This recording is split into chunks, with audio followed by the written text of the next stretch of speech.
오늘 우리가 은혜 나눌 말씀의 제목은 이같이 하심은 for it is. 성경 말씀은 신명기 8장 18절에 있는 말씀입니다. 신명기 8장 18절의 말씀에는 네 하나님 여호와를 기억하라. 그가 내게 재물 얻을 능력을 주셨습니다. 이같이 하심은 네 조상들에게 맹세하신 언약을 오늘과 같이 이루러 하심이니라, 이렇게 말씀을 하고 있습니다. 오늘 그 성경 본문의 배경은요, 이스라엘 민족이 이제 출애굽을 해서 출애굽하기 전에 지금 이집트잖아요. 애굽의 종으로 있으면서 많은 사람들이 불평하고 불만하고 하나님한테 이제 사실은 이제 구해달라고 사실은 떠들었죠. 그래서 그 하나님이 그 음성을 들으시고 이제 이스라엘을 출애굽을 시켜야겠다 해서 이제 출애굽을 했는데, 모세가 인도에서 출애굽을 한 게 광야에서 출애굽한 이후에 이제 40년 동안 광야 생활을 합니다. 그리고 이제 다 광야 생활을 끝나고 이제 그 요단강만 건너면요, 아까 보니까는 그 요단강이 나오던데, 요단강만 건너면 이제 적과 끓이 흐르는 가나안 땅에 들어가게 됩니다. 가나안 땅에 들어가기 전에 하나님이 당부하신 말씀이에요. 오늘 말씀이. 너희가 쉬운 말로 등 따뜻하고 배부르면은 너희가 나를 배반하겠다. 그러니까 너희가 정신을 바짝 차리고 살아라. 이런 말씀이에요. 그래서 그런 말씀으로 오늘 하나님께서 이스라엘 민족에게 당부를 하십니다. 그 이스라엘이 출애굽하여 광야 생활 40년 후에 그 약속의 땅인 가나안 땅을 눈앞에 두고 있을 때에 하나님은 그들의 마음이 상황에 따라 변질되지 않을 것을 당부하십니다. 광야에서 벗어나 약속의 땅 가나안에 들어갔을 때에 그 삶의 풍성함으로 인해서 하나님을 잊지 않도록 깨어있기를 바라신 것입니다. 마귀가요, 사람들을 미혹할 때 가난하게 하는 것보다는 부하게 하는 것이 사람들을 더 타락하게 하고 하나님과 멀리할 수 있는 그걸 알아요. 그래서 우리가 풍성하게 되면 하나님을 배반할 가능성이 더 높습니다. 그래서 하나님은 이 사람들의 이 부패한 마음을 아셨어요. 하나님은 그의 자녀들이 은혜를 잊고 살아가는 것을 기뻐하지 않으시며 우리 스스로 무언가를 해냈다고 자랑하는 것도 기뻐하시지 않으십니다. 신명기 8장 14절에서는요, 네 마음이 교만하여 네 하나님 여호와를 잊어버릴까 염려하노라고 합니다. 네 마음이 교만하여 네 하나님 여호와를 잊어버릴까 염려하노라. 우리가 살아가면서 뭐니 해도요, 하나님이 싫어하시는 것은 교만입니다. 교만하면 하나님도 뒤려해요. 지금 세상이 많이 교만합니다. 이념이 더 하나님 위에 있고 어떤 특정한 사람이 하나님 위에 있어요. 하나님은 없어요. 이게 하나님을 싫어하시는 건데, 그거를 지금 그렇게 사는 나라도 있고 또 그 이념에 좋아서 동참을 하는 사람들이 많다는 거예요. 하나님은 이런 걸 싫어하시는 거거든요. 왜냐하면 교만해서 그래요. 교만하지 않으면 이러지 않을 텐데. 전지전능하신 하나님을 뒤로 하고 사람을 위로 놓고 세상의 이념을 앞에 놓는 거, 이것은 어떻게 보면은 우리 교만의 작품입니다. 인간이 교만해서 만든 작품입니다. 그 이데올로기가 뭐예요? 이데올로기가. 성경에 이데올로기가 어디 있습니까? 성경에 가난한 사람 도와주고, 어떻게 보면은 성경에 보면요, 하나님 말씀대로 살면은 복 받는 길, 저주 받는 길이 다 있는데, 거기서 특정한 것만 일부만 빼갖고서 그걸로 뭔가를 자기 이념들을 만들어서 그 이데올로기에 빠져갖고요, 하나님을 멀리 한다는 거죠. 그래서 지금 많은 공산국가들은요, 하나님이 없어요. 종교의 자유도 없고. 그렇다면 우리가 하나님의 은혜를 잊지 않고 교만하지 않으려면 어떻게 해야 할까요? 하나님이 지금 오늘 본문 말씀 통해서도 말씀하시잖아요. 너희가 교만하지 마라. 그래서 우리가 하나님의 은혜를 잊지 않고 교만하지 않으려면 첫 번째로 우리가 가진 것은 모두 하나님이 주신 것임을 기억해야 합니다. 오늘 본문에서는 내 하나님 여호와를 기억하라. 그가 내게 재물 얻을 능력을 주셨습니다. 사실은요, 이스라엘 민족이 애굽 땅에 왜 들어갔나요? 야곱 때 들어갔잖아요. 먹을 것이 없어서 들어갔어요. 먹을 것이 없어서 그 요셉의 때에 그 애굽에 들어갔잖아요. 그래서 그 바로 왕이요, 고센 땅, 애굽에서도 비옥한 땅이에요. 고센 땅은 가축을 먹이기도 좋고 농사 짓기도 좋은 땅이에요. 거기를 이스라엘 사람들 줘서 거기에 이스라엘 사람들이 거의 많이 들어가봤자 이제 80명 정도 들어갔는데 거의 몇백만의 민족을 이뤄서 나오게 한 게 바로 그 애굽의 생활입니다. 하나님께서 모든 걸 다 예비해 주셨어요. 요셉을 먼저 보내고 그걸 예비해 보내셔서 거기서 이스라엘이 큰 민족을 이뤄서 나온 겁니다. 그래서 오늘 이 젖과 꿀이 흐르는 가나안 땅 앞에서 이제 하나님이 당부하시는 말씀이 바로 오늘 말씀입니다.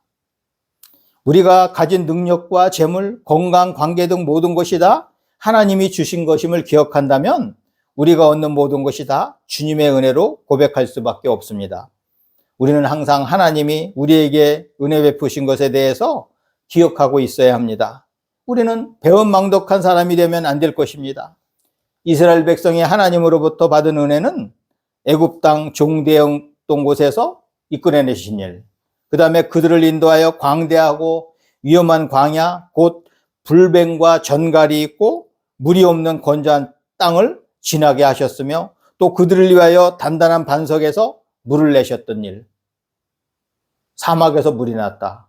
이적이죠, 이것도. 그죠? 또 뭐예요? 그들의 조상들도 알지 못하던 뭘 먹었어요? 만나와 메추라기가 나왔죠. 만나를 먹어야겠어요. 만나는 지금도 궁금해요. 가시 같기도 하고 달짝지근하고 이런 음식이라는데 하나님이 그냥 위에서 내려주셨잖아요. 메추라기가 있지만, 근데 메추라기가 생각해 보세요. 메추라기가 그 사막으로 날아들었다는 거. 하나님이요, 이렇게 다 이스라엘 민족을 먹여서 광야 40년을 이기게 하시고 이제 가나안 땅, 젖과 꿀이 흐르는 가나안 땅에 들어가게 된 것입니다. 우리 가정과 나라도 마찬가지입니다. 하나님이 인도하셔서 현재 우리와 우리 가정, 그 다음에 이 나라가 풍성해진 것입니다. 이럴 때일수록 하나님이 이스라엘을 향하여 걱정하셨던 것처럼 우리 나라도 하나님의 은혜를 기억하며 경고망동하면 안 될 것입니다. 지금 우리나라에 경고망동한 사람들이 많아요. 경고망동한 사람이 너무 많아요. 정신 못 차리고 사람들이 많아요. 혹시 이러다가 나라 망하는 거 아닌가? 이런 생각이 들 정도로 경고망동하는 사람들이 많습니다. 말을 함부로 하고 정치인들이 말을 함부로 해서 나라를 힘들게 하고 거안사위라는 말이 있습니다. 거안사위. 편안하게 거할 때 뭐예요? 사위, 생각사, 위험할 위. 위험을 생각해라. 위기를 생각해라. 우리가 편안하게 살 때 위기를 생각하라. 거안사위. 이런 자세로 우리 살아야 돼요. 성경에서 하나님 말씀하시는 거 뭐예요? 너희 정신 차려라. 첫사랑을 잊지 마라. 너희가 어떻게 하면 복을 받고 어떻게 하면 저주를 받는다? 이 모든 것이 뭐예요? 우리가 항상 깨어있는 삶을 사는 거. 이 거안사위 정신입니다. 우리가 편안하다고, 내 등 따뜻하고 배부르다고 타락하면서 하나님은 저 뒤로 두고 자기가 모든 걸 생각해서 자기 꼼수로 살아간다고 하면은 망하는 길을 가는 겁니다. 만약에 우리나라가 지금 하나님이 복을 주셔서 이렇게 잘 살고 있는데 정신을 못 차리면요, 우리나라도 옛날에 명성을 누렸던 그 나라의 길을 갑니다. 전쟁이 날 수도 있고 아니면 나라가 폭삭망해서 가난한 나라가 될 수도 있습니다. 우리가 하나님 말씀을 잘 듣고 따르면요, 복이 임하는 것은 당연한 겁니다. 지금 우리가 누리고 있는 거 우리가 한 것이 아니에요. 우리 할아버지 때, 우리 부모님 때 열심히 피땀 흘려 기도하고 하나님 말씀대로 살았기 때문에 우리가 그 영광을 누리는 거예요. 지금 우리나라가 5,000년 역사상 가장 부유한 이 시기를 우리가 살아가고 있습니다. 이것은 그냥 얻어진 것이 아니고 우리가 하나님 말씀대로 살고 하나님이 복 주시고 하나님이 은혜 베푸셔서 이렇게 우리가 살아가고 있는 것입니다. 빌립보서 4장 13절에서는요. 내게 능력 주시는 자 안에서 내가 모든 것을 할 수 있느니라고 하십니다. 하나님이 능력 주셔야 가능합니다. 우리나라가 한강의 기적을 이뤘고 우리가 스스로 잘나서 한 것이 아니에요. 하나님이 도와주셔서 이렇게 잘 살고 지금 K컬처로 세계를 움직여 나가는 것도 다 하나님의 뜻이 있어서 그런 겁니다. 우리가 하나님의 일을 하기 위해서 하나님이 그렇게 만들어 주신 거예요. 우리가 가진 능력은 하나님이 주신 것입니다. 하나님이 능력 주시면 우리는 모든 것을 할 수 있습니다. 그렇지만 세상적인 신념으로 나아가면 망하는 길을 택하는 것입니다. 두 번째로 우리가 하나님의 은혜를 잊지 않고 교만하지 않으려면 우리가 가진 모든 것이 하나님의 뜻을 이루기 위한 것임을 알아야 됩니다.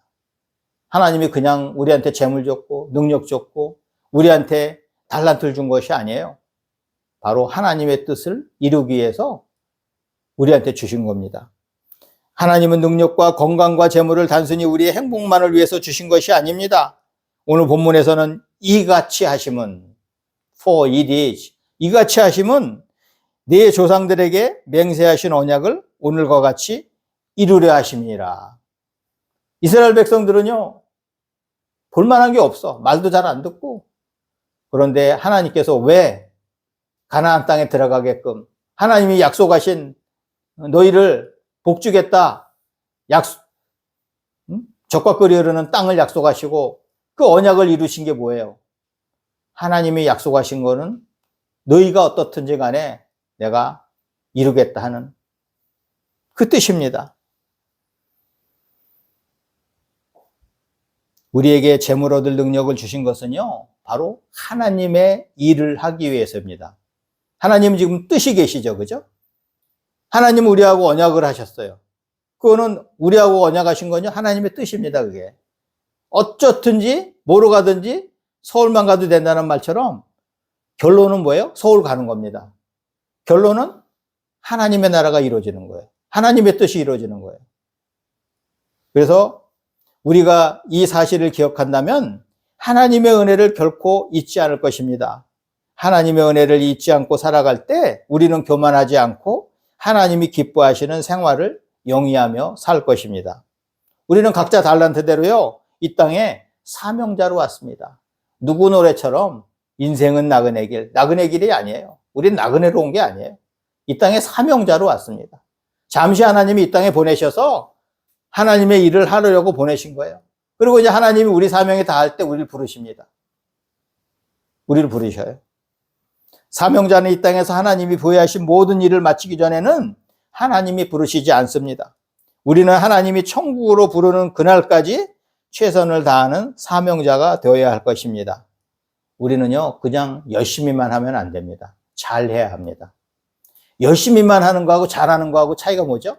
잘하는 건 결론이 잘 나는 거예요. 잘하는 거는 목표가 분명하고 바른 길을 가는 거예요. 근데 열심히만 하는 거, 열심히 해서 목표도 바르지 않고 다른 좋지 않은 것을 열심히만 하면 뭐합니까? 그래서 요즘 선배들은요, 처음에 입사하는 사람들한테 열심히 하겠습니다 그러면 뭐라 그래요? 열심히만 하지 말고 잘해. 잘하는 것이 중요합니다. 열심히만 하면 뭐 엉뚱한 길로 가는데 정확한 목표를 가지고 나가야지 잘하는 겁니다. 우리 삶의 방향은 아주 중요합니다. 우리 삶의 방향은 오로지 하나님이 원하시는 길이어야 합니다. 세상을 바라보고 세상적인 삶을 사는 것이 아니라 온전히 하나님이 기뻐하시는 삶이어야 합니다. 요한복음 6장 38절에서는 내가 하늘에서 내려온 것은 내 뜻을 행하려 함이 아니요 나를 보내신 이의 뜻을 행하려 함이니라. 예수님 말씀이에요. 예수님 자신도 내가 이 땅에 온 것은 하늘의 뜻을 이루기 위해서 온 거다. 하나님의 뜻을 이루기 위해서 온 거다라고 삼위일체 하나님의 한 분이신 그분이 그 말씀을 하시는 거예요. 그럼 우리가 이 땅에 그냥 왔나요? 놀러? 소풍 왔나요? 아니죠. 우리도 똑같이 하나님의 뜻을 이루기 위해서 이 땅에 잠시 온 것입니다. 어떤 사람은요, 마치 이 땅에 나와서 출세하고 수단과 방법을 가리지 않고 출세하고 잘 먹고 잘 살고 한탕 즐기러 가려고 온 것처럼 사는 사람이 있어요. 그 사람은요, 지옥행입니다. 이 땅에선 비록 그럴지 모르지만 지옥에 가서 내가 왜 그랬을까? 두고두고 후회합니다. 진리신 하나님의 말씀에 다 기록되어 있잖아요. 우리가 어떻게 살아야 될 건가? 미국의 복음주의 선도자 역할을 하였던 평신도 설교자 무디요. 그 무디의 교회 교인 가운데 양조장을 크게 짓고 개업 예배를 드리게 된 일이 있었습니다. 양조장 사업이 잘 되게 해달라고 기도, 설교, 그리고 축사를 했습니다. 이제 마지막 순서인 축도 시간이 되었습니다. 유명한 전도자 무디가 앞으로 나갔습니다. 무디는 두 손을 높이 들고 축복 기도를 했습니다. 오 하나님, 이 양조장이 오늘 예배드리고 내일 문을 열게 됩니다. 이 양조장 문이 열리지 않게 하여 주시옵소서. 이 문이 열리면 엄청난 술이 생산될 것입니다. 수많은 청소년들이 이 술을 마시고 타락할 것입니다. 수많은 사람들이 술을 먹고 취하여 제정신이 아닐 것입니다.